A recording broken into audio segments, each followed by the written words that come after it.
Hello everyone, welcome back. Today we're going to be shooting 200 yards with a 22 conversion bolt. Okay, so this is the Ruger MPR. I got the CMMG 22 conversion bolt in here. The ammunition that I'm using is Federal Bulk. It's the auto match, so it's basically the cheap stuff that I buy at Walmart. Okay, but it seems to be pretty good. I was shooting this earlier. First of all, I was shooting it yesterday at 180 yards using this primary arms SLx 1-8 FFP first focal plane, right? So I've been testing this out, and at 180 yards I was hitting this pretty good yesterday. I didn't do a video while I was shooting, so I figured I'd back up a little bit today and do a video at 200 yards. So the scope is zeroed in at 100 yards, okay, and at the 180 yards yesterday I was using what would be the 600 mark if I was using a 5.56. Well, I was using that like right in the center of the target. Now the target is 6 inches wide, okay, and then it's kind of like a teardrop. So it's a 6 inch wide plate, and then it teardrops up. So the whole thing is about a foot tall, but at the bottom it's only 6 inches wide, and then it gets thinner as you go up. So I'm really impressed with the accuracy of this entire system, right? We're talking the rifle, the conversion bolt, the scope, and the ammunition, right? Everything's coming together really nice here. So I want to show you guys this. I'm gonna now, first of all, I was able to, I know for sure I'm shooting 200 yards because I got my rangefinder here. This is the SIG rangefinder, and I'm gonna zoom you guys out so you guys can see the plate. I don't know how well you can be able to see it, but let's see. Let's zoom you guys out. I'm gonna put you guys at 10 magnification.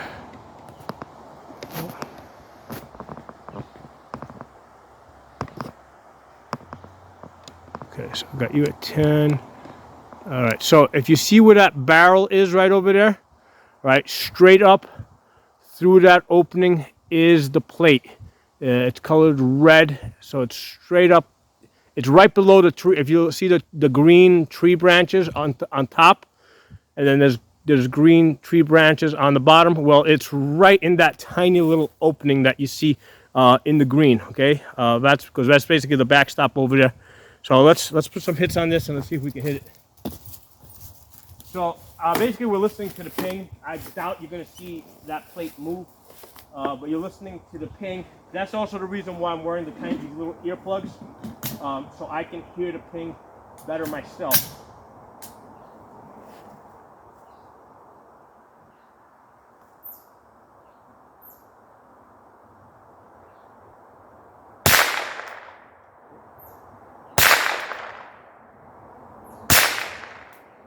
Hit.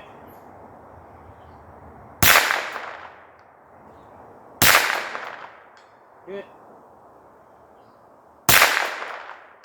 Hit.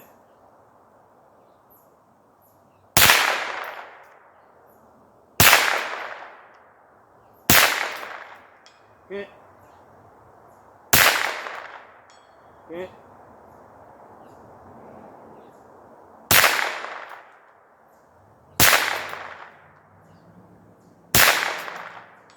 Hit. Hit.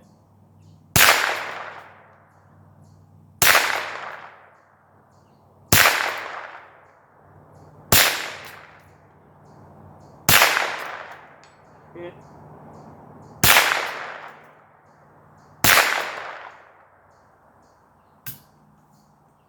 Another mag. So that was about 25 rounds in that.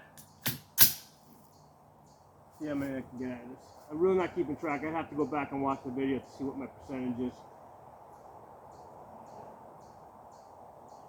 I can see the leaves are moving down there, so we're getting some wind down there.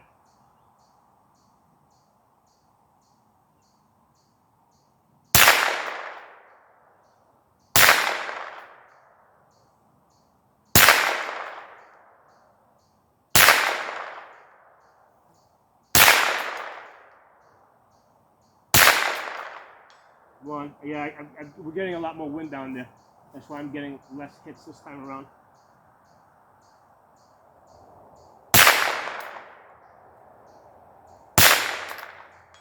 Hit.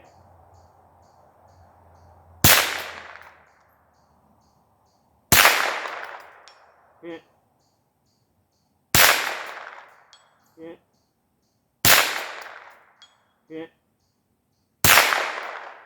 Hit. Hit.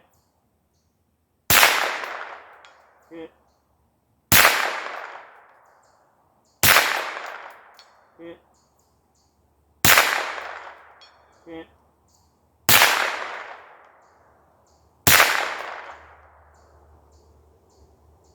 See, now the wind had died down when I was getting those back-to-back hits, and now that the wind's picked up, I'm getting less hits because I'm not even sure. It's a very mild wind. It's kind of like my wind ribbons are not moving, but I can just see the leaves rustling back and forth. So it's a really mild, like light wind that's going back and forth. But it's at this distance, it's enough to move this 22. And it's not like it's a consistent wind where I know I got to hold a little bit to one side or the other. Hit.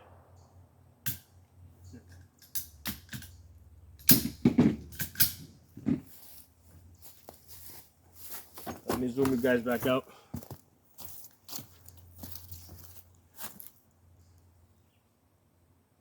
So yeah, it's right above that barrel into that blackness. That's 200 yards in there. Let me zoom you guys back out. All right, there we go. So yeah, when the wind, and like I said, I got these wind ribbons over here. I didn't see these wind ribbons move at all, but I could see the leaves going like this at certain points. So when I could see the leaves doing some back and forth stuff, I couldn't get the hit. So it was like probably like a 1 or 2 mile per hour wind. That was enough to affect that 22 on a 6-inch plate, basically a 6-inch wide plate. But when the wind died down and the leaves stopped moving, I mean, I got lots of hits, like boom, boom, boom, you know, ting, ting, ting, ting, ting, one after the other. So I thought that was really, really cool. 200 yards with bulk 22, right? The Federal Auto Match, okay, and that's on the Ruger MPR. So this is an 18-inch barrel, so that extra 2 inches might be helping us a little bit over here. But yeah, man, that's pretty cool. 200 yards with a 22, and you know, that type of consistency when there was no wind. So hope you guys enjoyed this video. Make sure you follow me on my channels. My regular channel, the Safa channel, that's been suspended for a week, so I can't upload there. So I'm uploading to the Absolute Gun Rights and Pocono Shooting, and when Safa comes back online, I'll upload the video there as well. And also make sure you follow me on the uncensored platforms, on Odyssey, on Pocono Tactical, on Rumble, on Pocono Guns, and on BitChute. I can't remember. I'm either Pocono Tactical or Safa over there as well. One of those two. So I'll talk to you all soon.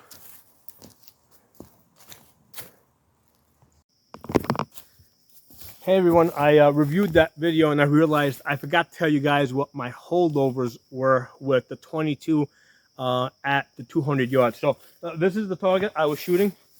It was freshly painted or spray painted, so you can see all the hits from the 22. So it's 6 inches going across, right, at the widest point, and then 12 inches top to bottom. But it gets thinner as you get towards the top. So you know, so here's the thing. When I was shooting it, I was just using a bipod. I did not have a bag in the back, so basically I was taking a sniper hold. So when you take a sniper hold, sometimes there can be a little bit up and down movement if the rifle is not rested, if the stock is not rested. But because the target is long, that's a little bit forgiving. So you can see how I got some hits up here. In fact, I got a nice tight cluster of hits up here that you can see in the paint. So anyway, so this is what the reticle looks like. Okay, that's the ACSS. Okay, and this is with the primary arms. This is the first focal plane scope. I did an initial review on this yesterday. So I had zeroed in with the tip at 100 yards. Now it was a rough zero in terms of Like I didn't put a paper out there with a bullseye and try to get a perfect 0 at the 100 yards. What I did is, I put the scope on the rifle, tightened it down. I took a couple of shots at 7 yards, make an adjustment. Then I went out to 50 yards, took a few shots, made an adjustment. Went out to 75 yards, took a couple of shots, made an adjustment. Went out to 100 yards, took a few shots, made an adjustment, right? And then from there I went to, so I was pretty satisfied that I was getting hits on this target at the 100 yards. And then I went to 145 yards, right? So the tip was basically, I was putting the tip at the bottom of the target at 100 yards. Then I went out to 145 yards, which was this target, because a 100-yard target is a little bit further in. At the 145 yards, the hash I was using was not the first line over here, but the second line. So if you were using 5.56, that would be the 500-yard line, okay? And then after that, I went to 180 yards, where I used the third line, all right? So in both of those cases, at the 145 yards and 180, I had that line right across the center. And then today, when I was shooting the 200, what I did is I took that line, okay, this line right here, that bottom line, where are you? That bottom line right there, and I put that right at the top of the target, right? So at the top of this target, like I lined it up pretty much with this plate over here, and that was giving me good hits. So basically, I had about, I mean, maybe I ended up coming a little bit higher because it's hard to be perfect. First of all, this area over here wasn't very well lit because it's got like lots of tree coverage, so it wasn't very well lit. So it's kind of hard for me to tell whether I'm on the plate or like an inch or two above it. But I was satisfied with the hits I was getting. I could hear them. So here's the thing with this only goes out. I mean, basically, I've run out of lines because I would have liked to take this a little further back, but I don't have any lines over here. Like I don't. So it goes up to 600 for 5.56, but I don't have a 700 and 800 on the second focal plane scope that I had. That was the cheaper one that I reviewed. That was like the $350 one. On that one, I have 700, 800, and 800.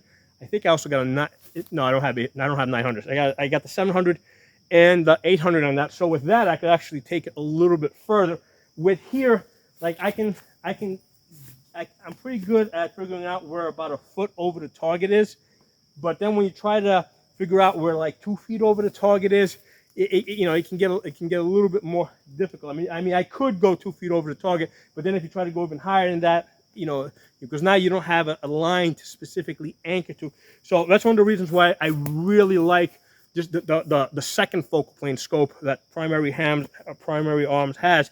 It gives you a lot more lines to work with, especially if you're shooting a 22 and you want to push, beyond the 200 yards that I'm doing here today. Okay, but that was my holdover. Basically, this bottom line here, what would be the 600 mark if you were shooting 5.56, I was putting that to the top of my 12-inch target, and that's how I was getting the hits that I got. So thanks for watching. I'll talk to you all soon.